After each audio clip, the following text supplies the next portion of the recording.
तो hello everyone, आज मैं क्लास 10th की फिजिक्स का chapter magnetic effect of electric current आपके सामने लेकर आ चुका हूं। तो फ्रेंड्स, आज इसके अंदर हम 25 मोस्ट इम्पोर्टेंट एमसीक्यूज़ के साथ डील करने वाले हैं। बेटा, जैसा कि आपको पता है, सीबीएसई की न्यू सैम्पल पेपर के हिसाब से 20 एमसीक्यूज़ आपके बोर्ड एग्जाम में हर सब्जेक्ट में पूछे जाने हैं।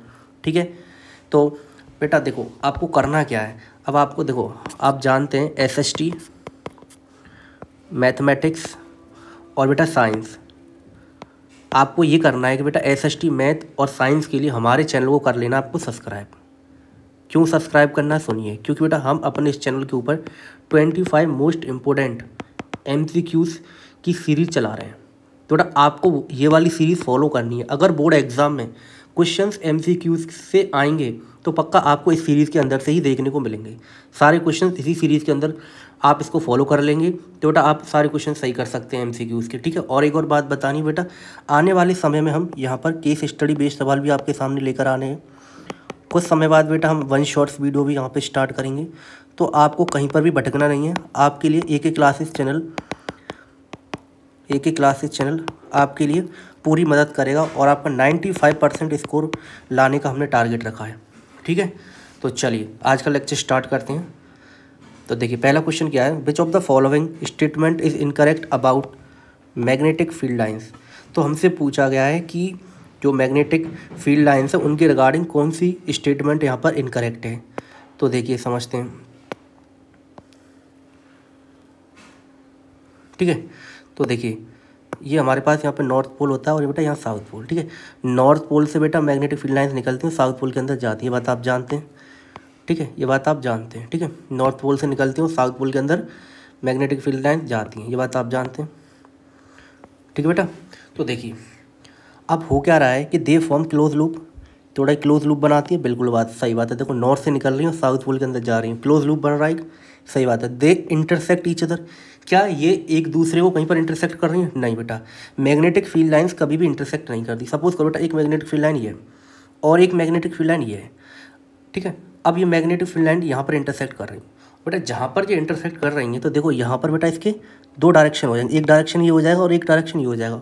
और बेटा ऐसा कभी पॉसिबल ही नहीं होता कि किसी एक मैग्नेटिक फील्ड लाइंस के 2 डायरेक्शन पॉसिबल हो।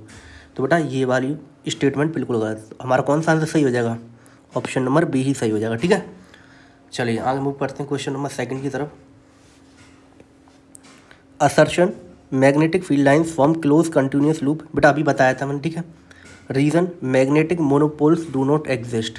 तो बेटा मैग्नेट के जो मोनोपोल्स होते हैं कभी भी एग्जिस्ट ही नहीं करते। ये बात भी सही है और रीज़न भी सही है। हमेशा बेटा नॉर्थ अकेला कभी एग्जिस्ट नहीं करता, साउथ कभी एग्जिस्ट नहीं करता। नॉर्थ और साउथ हमेशा साथ एग्जिस्ट करते हैं। तो ये बात भी दोनों सही हैं। तो both A and R true and R is the correct explanation of A. ठीक है, और करेक्ट एक्सप्लेनेशन क्यों है बेटा? देखो, अगर मोनोपोल्स होगा तो मैग्नेटिक फील्ड लाइंस बनेगी नहीं। ठीक है, तो हमारे पास क्या होना चाहिए? नॉर्थ और साउथ एक साथ होना चाहिए, तभी क्या बनेगा? मैग्नेटिक फील्ड लाइंस बनेगी कंटिन्यूस लूप के अंदर। ठीक है, चलिए अब क्वेश्चन नंबर 3 की तरफ चलते हैं। क्वेश्चन नंबर 3 क्या कहता है? ये भी असर्शन टाइप का है। Assertion magnetic field lines never intersect each other. अभी बताया था मैग्नेटिक फील्ड लाइंस कभी इंटरसेक्ट नहीं करती। Reason if they intersect then at the point of intersection the compass needle would point toward two direction which is not possible. ये बात बेटा मैंने अभी बताई थी। अगर एक मैग्नेटिक फील्ड लाइन ही है, एक मैग्नेटिक फील्ड लाइन ये है, तो बेटा यहाँ के पॉइंट ऑफ इंटरसेक्शन में इसके 2 पॉइंट आपको 2 डायरेक्शन दिखेंगे, एक डायरेक्शन ये, एक डायरेक्शन ये। और बेटा ऐसा कभी पॉसिबल हो ही नहीं सकता। Both assertion and reason are true and reason R is the correct explanation of assertion. Option में ये बिल्कुल सही हो जाएगा। ठीक है, चलिए मूव करते हैं क्वेश्चन नंबर 4 की तरफ। क्वेश्चन नंबर 4 क्या कहता है कि the current carrying device which produce a magnetic field similar to that of a bar magnet is.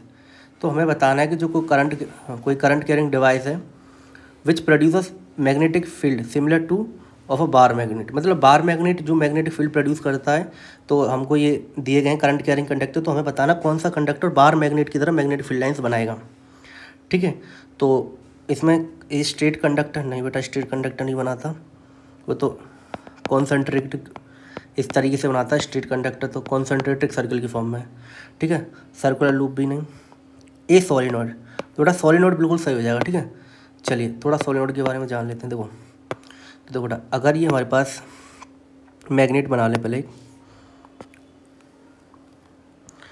ठीक है, ये मैग्नेट है हमारे पास, ये इसका नॉर्थ पोल है, ये साउथ पोल। बेटा हम पढ़ रहे हैं अभी सोलेनोइड, ठीक है, सोलेनोइड के बारे में थोड़ी सी जानकारी लेना जरूरी है, सोलेनोइड, ठीक है। तो देखो यहाँ से इसकी मैग्नेटिक फील्ड लाइन ऐसा करो, सोलेनोइड नहीं, ये हम जो बना रहे हैं बेटा, ये बार मैग्नेट की बना रहे हैं, ठीक है। बार मैग्नेट की मैग्नेटिक फील्ड लाइन इस तरीके से होंगी, ठीक है। सोलेनोइड अभी नेक्स्ट पेज में बताएंगे, ठीक है। इस तरीके से मैग्नेटिक फील्ड लाइन्स बनाता है कौन, सोलेनोइड। तो नॉर्थ से निकलेंगी और किसके अंदर जाएंगे बेटा, साउथ के अंदर जाती हैं, ठीक है। अब देखो ये यहाँ पे बाहर हमारी नॉर्थ से जाती है किसकी तरफ, साउथ की तरफ बेटा, लेकिन मैग्नेटिक अंदर की जब मैं बात करूँ तो बेटा साउथ से नॉर्थ की तरफ जाती है मैग्नेटिक फील्ड लाइन्स, साउथ से नॉर्थ की तरफ मूव करती हैं, ठीक है। ये बात आपको याद रखनी है, ठीक है। तो सोलेनोइड अभी आने वाले क्वेश्चन में आएगा तो हम वहाँ पे आपको समझा देंगे। ये हमने आपको बार मैग्नेट बताया, ठीक है, बार मैग्नेट, ठीक है। ये क्या आपका, ये आपका बार मैग्नेट, ठीक है, कोई दिक्कत। अब सोलेनोइड हम आने वाले क्वेश्चन में बताते हैं आपको, ठीक है। ये दिया क्वेश्चन नंबर 5 कि the pattern of the magnetic field lines produce inside solenoid is. तो आप बता ही देते हैं सोलेनोइड, देखो देखो इस तरीके से आपकी क्या होते हैं, इंसुलेटेड, हम क्या करते हैं, इंसुलेटेड कॉपर वायर्स को क्या कर लेते हैं, इस तरीके से कॉइल्स की फॉर्म में बना लेते हैं, ठीक है। और बेटा इसको कनेक्ट कर देते हैं किसके साथ, इसको कनेक्ट कर दें बेटा बैटरी के साथ, ठीक है। हमने किसके साथ कनेक्ट किया, सिर्फ बैटरी के साथ। इधर से बेटा करंट फ्लो होगा इसका, ठीक है, इस तरीके से करंट इसके अंदर फ्लो करने लगेगा। तो अब जैसे ही बेटा हमने इंसुलेटेड कॉपर वायर के अंदर बेटा किसी बैटरी के साथ कनेक्ट कर दिया, तो अब ये क्या प्रोड्यूस करेगा, इसकी वजह से मैग्नेटिक फील्ड लाइन्स बनेगी। तो देखिए वो मैग्नेटिक फील्ड लाइन्स बनती कैसे हैं, ठीक है। तो देखिए इस तरीके से बना लेते हैं, तो ये इस तरीके से बनती हैं इसकी मैग्नेटिक फील्ड लाइन्स।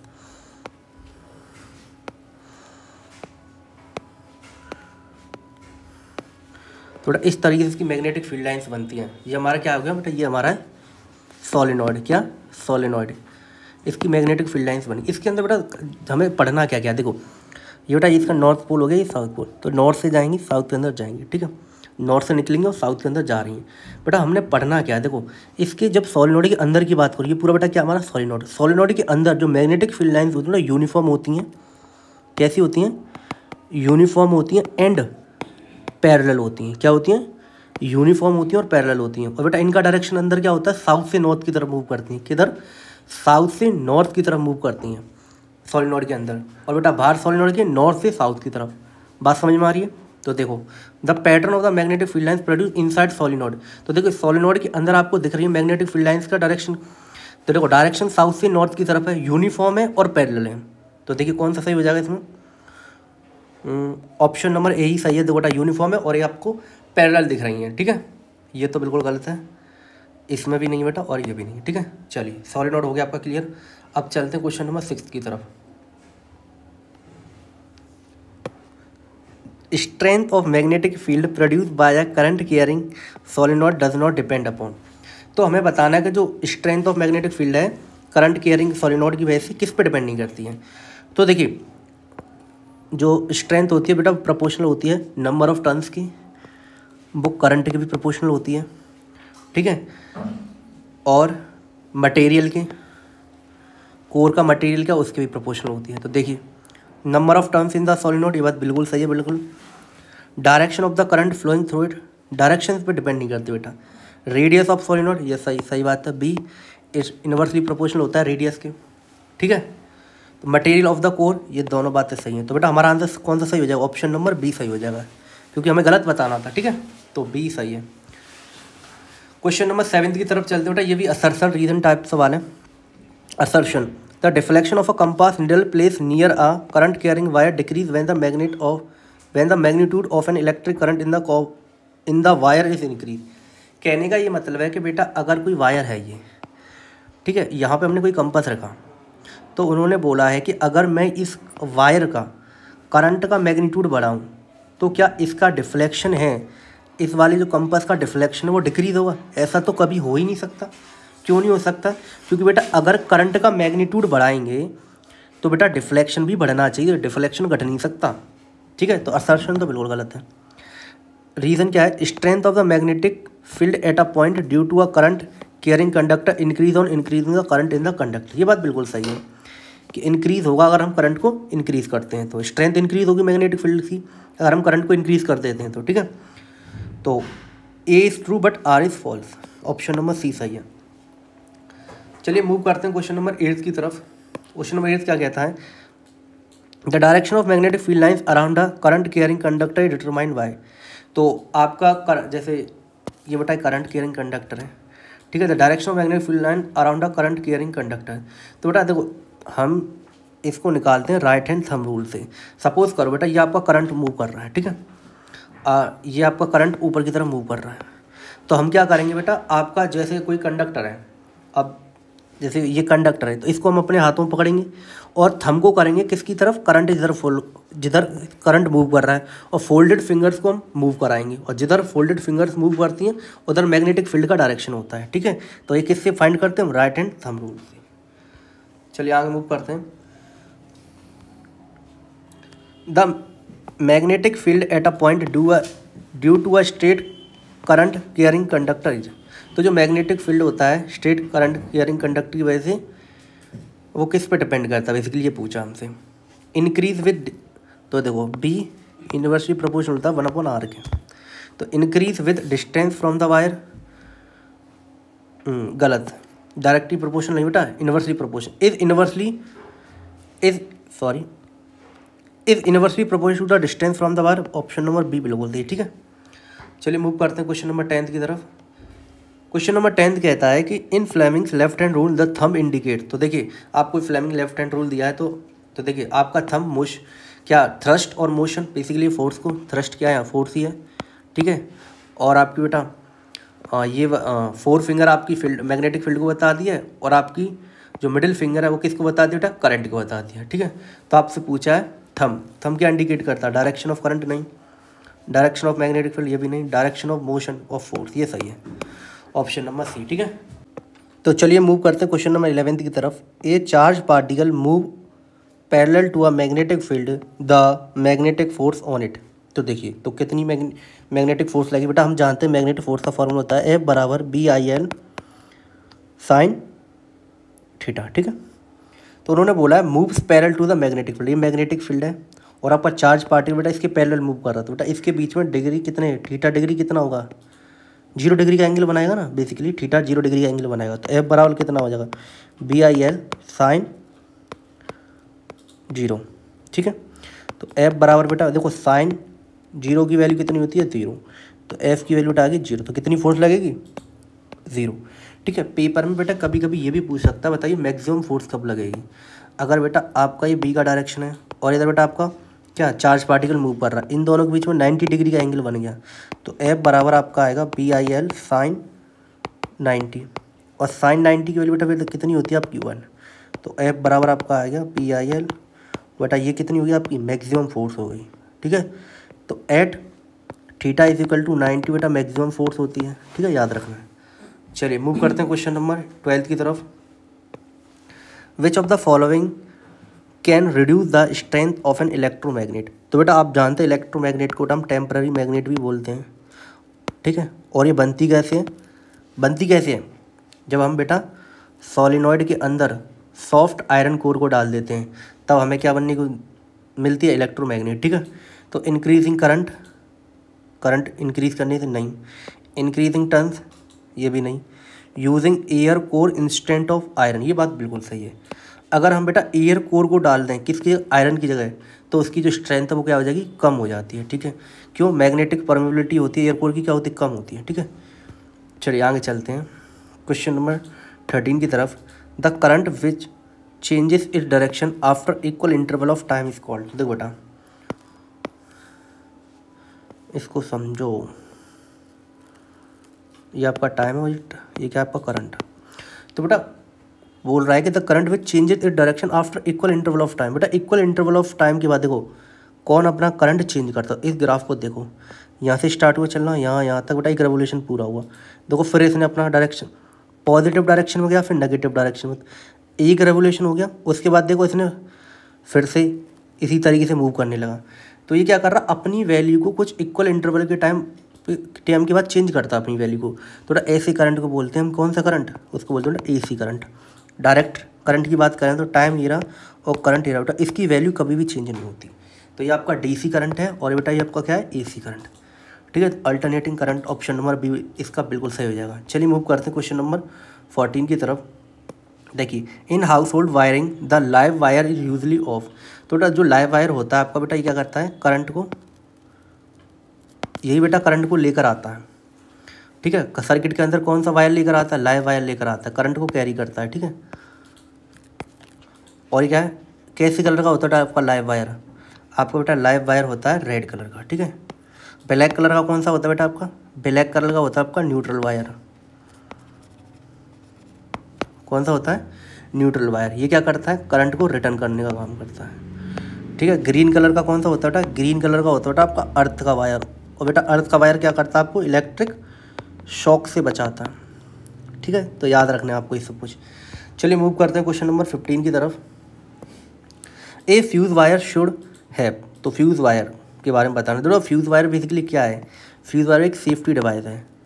क्या, एक सेफ्टी डिवाइस है। ये क्या करता है बेटा कि अगर सर्किट के अंदर जो करंट है वो अपनी लिमिट से ज़्यादा एक्सीड कर जाए, लिमिट से ज़्यादा आगे बढ़ जाए, तो बेटा फ्यूज़ वायर क्या करता है, सर्किट को तो बचा लेगा, खुद क्या हो जाता है, खुद मेल्ट हो जाएगा और सर्किट को बचा लेता है। तो बेसिकली एक तरीके का ये क्या है, आपका एक सेफ्टी डिवाइस है। तो बेटा इसके अंदर क्या होता है, देखिए low resistance and high melting point. बेटा अगर इसका हाई मेल्टिंग पॉइंट होगा, इसका अगर हाई मेल्टिंग पॉइंट हो गया तो क्या ये सर्किट तो मेल्ट हो जाएगा, लेकिन ये खुद मेल्ट नहीं होगा क्योंकि इसका सर्किट से ज़्यादा मेल्टिंग पॉइंट हो गया। तो ऐसा तो हो नहीं सकता, लो मेल्टिंग पॉइंट होना चाहिए। High resistance and low melting point, बेटा ऑप्शन नंबर बी बिल्कुल सही है। रेजिस्टेंस भी ज़्यादा होना चाहिए और लो मेल्टिंग पॉइंट भी होना चाहिए। चलिए मूव करते हैं क्वेश्चन नंबर 16 की तरफ। In a household short circuit occurs when. तो शॉर्ट सर्किट कब होता है आपके घरों में, अर्थ वायर ब्रेक हो या नहीं, live wire touches neutral wire directly. ये बात बिल्कुल सही है। जब बेटा आपका लाइव वायर न्यूट्रल वायर से क्या हो जाए, टच हो जाए डायरेक्टली, तो आपका शॉर्ट सर्किट देखने को मिलता है। चलिए आगे चलते हैं क्वेश्चन नंबर 17 की तरफ। Assertion, in domestic circuit all electrical appliances are connected in parallel. ये बात बिल्कुल सही बेटा। आपके घरों में जो डोमेस्टिक सर्किट्स होते हैं बेटा, उनके अंदर बेटा इलेक्ट्रिक अप्लायंसेस को हमेशा पैरेलल में लगाया जाता है। पैरेलल में क्यों लगाया जाता है, क्योंकि बेटा सभी को वोल्टेज सेम मिलता है। रीज़न है in parallel connection each appliances get the same voltage. ठीक है, ये बात भी सही है। देखो बेटा आपने कभी देखा कि आपके घर में अगर मान लो कोई इस तरीके से पैरेलल में लगाइए, देखो ये एक बल्ब है और आपका एक बल्ब है, ये क्या है, पैरेलल में है। ठीक है, तो पैरेलल में बेटा अगर ये दोनों लगे रहेंगे तो इन पर दोनों पर सेम वोल्टेज मिलेगा और करंट दोनों पे डिफरेंट होगा। तो अगर ये बल्ब खराब हो जाएगा तो ये बल्ब काम करता रहता है। ठीक है, चलिए अब आगे मूव करते हैं क्वेश्चन नंबर 18 की तरफ। Which of the following device needs are 3 pin plug. आपने देखा आपके फ्रीज वगैरह, आपके घर में जो फ्रिज लगा है, AC लगी है, या फिर आप जिससे सुबह अपने ड्रेस पे कपड़ों पे प्रेस करते हो, जिन्हें बोलते हैं हम इलेक्ट्रिक आयरन, तो बेटा उन सभी में बेटा 3 पिन होता है। एक पिन बेटा जो होती है वो किसके लिए होती है, अर्थ के लिए होती है। ठीक है, तो टेबल लैंप में नहीं है, ऐसा जरूरत नहीं। इलेक्ट्रिक आयरन आप जिससे प्रेस करते हो उसके अंदर बेटा 3 देखने को मिलते हैं आपको पिन। चलिए क्वेश्चन नंबर 19 की तरफ। In alpha particle enter a uniform magnetic field as shown the direction of the force experienced by the alpha particle. तो देखो बेटा ये अल्फा पार्टिकल इस तरीके से आपका मूव कर रहा है किसके अंदर, मैग्नेटिक फील्ड के अंदर। तो आपको बताना है अल्फा पार्टिकल का डायरेक्शन क्या है। तो बेटा आप अपना left hand thumb rule use करते हैं, तो बेटा आपका अल्फा पार्टिकल कहाँ पे जाएगा, तो देखिए left hand thumb rule use करेंगे अपना, टूवर्ड राइट, नहीं बेटा राइट की तरफ नहीं जाएगा, टूवर्ड लेफ्ट इधर भी नहीं, इन टू द पेज के अंदर नहीं जा रहा बेटा ये, आउट ऑफ द पेज। अगर आप राइट अपना लेफ्ट हैंड फ्लेमिंग रूल लगाएंगे तो आपका आउट ऑफ द पेज जा रहा होगा। ठीक है, चलिए आगे चलिए मूव करते हैं क्वेश्चन नंबर 20 की तरफ। A straight conductor of length 0.5 metre carrying a current of 2 ampere is place in a uniform magnetic field of 4 tesla the maximum force acting on it. तो बेटा मैं फोर्स का फॉर्मूला बताया था मैंने, F बराबर क्या होता है, F बराबर होता है आपका, ये दिल का आ रहा है यहाँ पे, F बराबर बेटा आपका होता है BIL साइन, दिल क्यों आ रहा है भाई बार बार, क्या हो गया इसे, F बराबर BIL साइन थीटा। ठीक है, तो F बराबर मैक्सिमम फोर्स की बात कर रहा, तो मैक्सिमम के बेटा थीटा की वैल्यू क्या हो जाएगी 90। ठीक है, तो B की वैल्यू कितनी दी आपको, मैग्नेटिक फील्ड 4 टेस्ला, करंट बेटा आपको दिया 2 एम्पियर, लेंथ दी है 0.5 और साइन 90 की वैल्यू बेटा 1 होती है। तो ये कितना हो गया, इसका मल्टीप्लाई करने पे कितना आएगा बेटा, तो ये आपका ये हो गया 8 मल्टीप्लाई 0.5, तो ये यहाँ से 10 गया, तो 1/2, तो ये 4, तो 4 न्यूटन आ गया इसका आंसर। ऑप्शन नंबर सी बिल्कुल सही है। चलिए मूव करते हैं क्वेश्चन नंबर 21 की तरफ। क्वेश्चन नंबर 21 आपसे क्या कहता है, देखिए 2 long parallel conductor are place near each other carrying current in opposite direction, the force between them. तो बेटा एक ये करंट कैरिंग कंडक्टर है, ठीक है, और बेटा एक ये करंट कैरिंग कंडक्टर है। इन दोनों के जो करंट बेटा अपोजिट डायरेक्शन में फ्लो कर रहा है, और बेटा अगर करंट अपोजिट डायरेक्शन में फ्लो कर रहा है तो इनके बीच में जो फोर्स होगी वो हमेशा कैसी होगी, रिपल्सिव होगी नेचर में। और याद रखना बेटा, अगर सेम डायरेक्शन में फ्लो कर रहा होता तो बेटा दोनों के बीच में कैसी फोर्स लगती, अट्रैक्टेड फोर्स लगती, ठीक है। यहाँ पे रिपल्सिव फोर्स हैं, याद रखना है, ठीक है। चलिए मूव करते हैं आगे क्वेश्चन नंबर 22 की तरफ। The core of an electromagnet should be made up of, ये अभी बताया था किसकी बनती है बेटा, आयरन की, तो soft iron. Option number A बिल्कुल सही है। चलिए आगे चलते हैं। क्वेश्चन नंबर 23 क्या कहता है, if the current in a straight conductor is reverse then the direction of the magnetic field lines क्या हुआ। अगर बेटा हम स्ट्रेट कंडक्टर का अगर करंट को ही रिवर्स कर दिया जाए तो बताओ उसकी मैग्नेटिक फील्ड लाइंस का डायरेक्शन भी क्या होगा बेटा, वो भी रिवर्स हो जाएगा, वो भी तो रिवर्स हो जाएगा ना, रिमेन अनचेंज नहीं गेट रिवर्स्ड, ये भी रिवर्स्ड हो जाएगी मैग्नेटिक फील्ड लाइंस का डायरेक्शन भी। चलिए आगे चलते हैं। Question number 24 assertion, the purpose of using fuse wire in electrical circuit is to prevent electric shock. नहीं बेटा, फ्यूज़ वायर तो बेटा उसकी तरह काम कर रहा है ना, हमारी सेफ्टी डिवाइस है ये, क्या एक सेफ्टी डिवाइस की तरह काम कर रहा है। इलेक्ट्रिक शॉक के लिए तो हमें अर्थिंग करते हैं ना, ठीक है, तो ये तो गलत है। Reason, the fuse wire melt when current exceed the safe limit, ये बात सही है। फ्यूज़ वायर मेल्ट हो जाता है अगर करंट एक्सीड कर जाए सेफ लिमिट से, तो A is true but R is false. Option number sorry ये आपका हुआ, अरे क्या लिखा है हमने, देखो बेटा A is false but R is true. Option number B नहीं बेटा, ये डी ऑप्शन है, ये गलत हो गया थोड़ा प्रिंट। तो चलिए मूव करते हैं आप आज के फाइनल क्वेश्चन की तरफ। और बेटा ये क्वेश्चन रहने वाला है आपका होमवर्क क्वेश्चन, ठीक है। तो बेटा आपको इसका जवाब मुझे कमेंट बॉक्स में देना है, ठीक है। और आपको बेटा कमेंट में हमें ये भी बताइए कि आपको आने वाले कौन से चैप्टर्स की वीडियोस चाहिए और किस टाइप के क्वेश्चंस आपको चाहिए, तो हम उसी प्रकार की वीडियोस आपके लिए लाते रहेंगे, ठीक है। तो आप इस चैनल को जरूर सब्सक्राइब कर लीजिए अगर आपको बोर्ड एग्जाम में फोड़ना है तो, ठीक है। चलिए।